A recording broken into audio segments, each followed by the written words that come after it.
It is the broken government promise over stage 3 tax cuts, and joining us now is the independent analyst Evan Lucas. Evan, let's start off with your thoughts on this change. So, look, first and foremost, Pete, I think the change that you put out there, that it's probably actually more equitable. I agree with what the government is saying there. I also would agree that it's actually probably more sustainable in the short term. And why I say short term is it certainly helps now, but it won't help in the future. And the way to look at this is that I actually want to go back to the overall picture of revenue that the government gets. I think that's the way to answer this, because you're going to hear things about savings costing the government X, Y, Z. You need to look at it from the point of view of revenue and the amount that you and I save. And the way I say that is right now, 6.3 million people will be better off. But if we keep going with wage increases the way we are, by 2030, 15% of the Australian population will be earning more than $180,000. So despite the fact that they're doing better today, bracket creep will mean that in the future they're not. It also means that we are continuing to have a revenue stream for the government that is over 50% coming from you and me and everybody watching actually earning.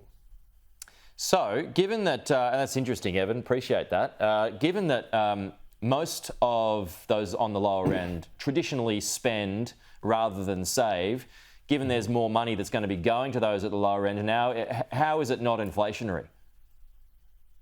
So it will have a mild inflationary effect. It won't move the dial. I need to point that out there, because the money spread and the amount of money that's going out will be slightly inflationary, but not to a level that will drive it up with what we're seeing the fall, particularly in goods. Right.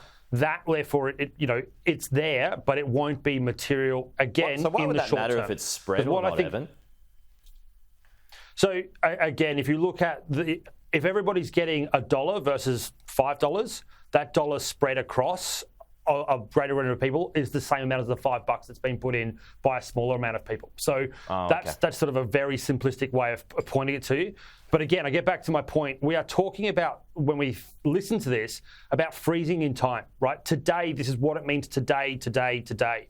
Not talking about what it means in December, what it means next December, what it means in 5 December's times, because from that point, there's all of those cohorts that move through the brackets that not only get worse off as they go up the bracket with the bracket creep, but then getting back to your point, they are and will get more in their pocket and start to spend more and more. So inflation in 25, 26, 26, 27, that's when it could actually come to a fore. Yeah, I guess the government probably knows that, and maybe it's not going to be their problem in 26, 27. So past an election, they'll just be happy with the short term sugar hit. Yeah.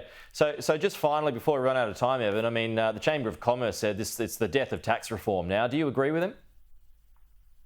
Yes, I do. So getting back to that point around, half of the federal government's income tax comes from us, right? So half of their tax take, half of their revenue comes from the worker. And that isn't changing. There is no sign that they are actually going to look at the rest of the pie. The other thing about this is that, don't forget, this is 101 economics. Tax is a behaviour changer. So if all of a sudden those upper ends start to look at it from the point of view that actually I now have to start looking at doing my taxes around 150 rather than 190, or as it was 200, they'll go for other policies. That means negative gearing needs to be looked at, because it means people are going to go towards that. It also means going towards superannuation and putting more into super, because that's at 15% rather than lower. All of those things are what needs to be discussed. You cannot put them piecemeal individually. It's the whole pie, and that's what's missed. That's what's missed by this whole debate, is that this is one part of the revenue that the government gets. It's already a risk at 50% of the total budget they get. It needs to be looked in a greater whole, and therefore consumption tax, superannuation tax, company tax, and others, they're the areas that could actually offset this completely. Oh, it's fascinating. Well explained, Evan, as always. Thank you.